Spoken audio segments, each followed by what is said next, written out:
Assalamualaikum warahmatullahi wabarakatuh. Nama saya Rizky Maulia dari kelas 3C Prodi PAI. Saya di sini ingin menjelaskan materi tentang Conceptual Teaching and Learning atau CTL.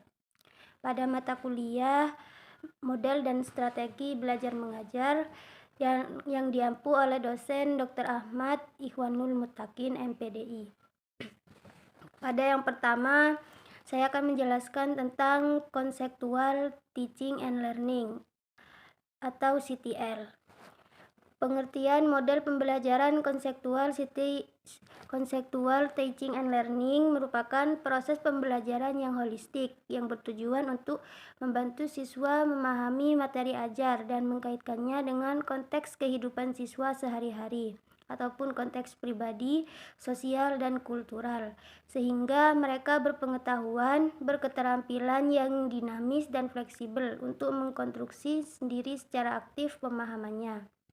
Siswa juga dapat menggunakan pemahaman dan kemampuan akademiknya dalam banyak konteks dan di dalam maupun di luar sekolah untuk memecahkan masalah yang bersifat simulatif maupun nyata, baik secara individu maupun bersama-sama. Lalu yang kedua yaitu tokoh-tokoh pembelajaran kontekstual. Yang pertama, Sanjaya 2006. Belajar dalam CTL merupakan hanya sekedar duduk, mendengarkan, dan mencatat. Akan tetapi belajar adalah proses yang berpengalaman secara langsung. Jadi menurut Sanjaya itu belajar bukan hanya duduk dan mencatat sebuah materi, akan tetapi proses untuk berpengalaman secara langsung di dalam kelas. Yang kedua yaitu Johnson. Menurut Johnson, CTL adalah sebuah proses pendidikan yang bertujuan untuk mendorong para siswa yang melihat makna dalam materi akademik yang mereka pelajari dengan cara menghubungkan subjek-subjek akademik dengan kondisi dan kehidupan keseharian mereka. Jadi menurut Johnson itu pendidikan merupakan suatu pembelajaran pada kehidupan sehari-hari mereka.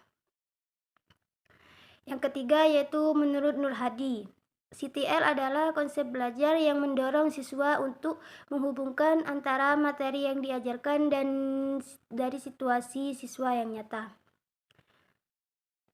Menurut Nur Hadi ini belajar merupakan pendidikan yang diajarkan pada kehidupan nyata siswa.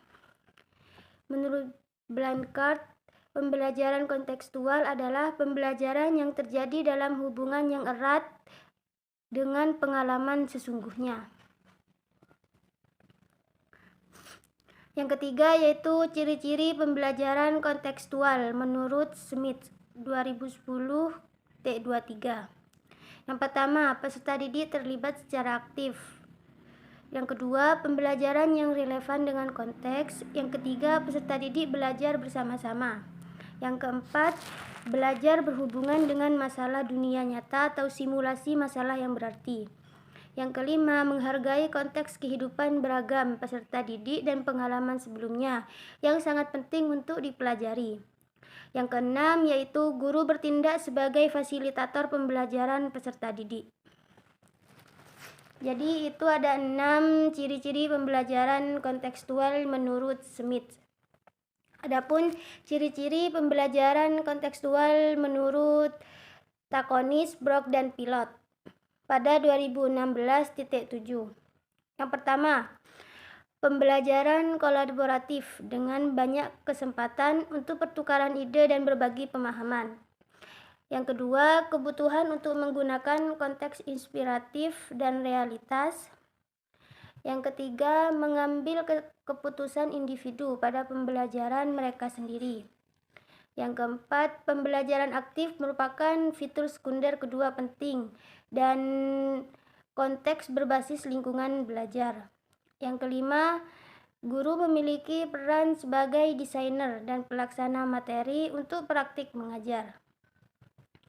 Adapun 5 ciri pembelajaran menurut Takonis, Brock, and Pilot. Poin yang ketiga yaitu pendekatan kontekstual, memiliki ciri khusus.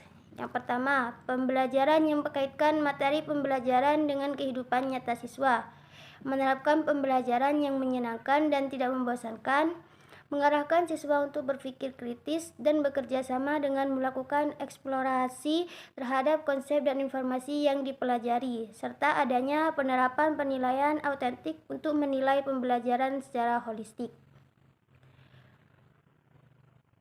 Lalu poin yang keempat yaitu kritik terhadap konsep pembelajaran kontekstual.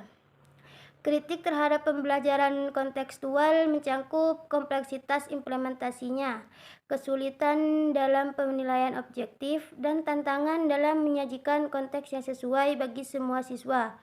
Selain itu, beberapa orang juga berpendapat bahwa fokus pada konteks dapat menimbulkan aspek-aspek dasar atau konsep-konsep fundamental yang perlu dipahami oleh siswa. Pada dasarnya, sebagai upaya kritik terhadap kecenderungan pembelajaran yang mengedepankan aspek kognitif atau menghafal tanpa memandang potensi lain dan peserta didik. Pada kenyataannya, peserta didik hanya memiliki kemampuan menghafal akan tetapi tidak menguasai keahliannya. Jadi, itu tadi penjelasan tentang materi konseptual teaching and learning. Kurang lebihnya mohon maaf. Wabillahi taufiq wal hidayah. Wassalamualaikum warahmatullahi wabarakatuh.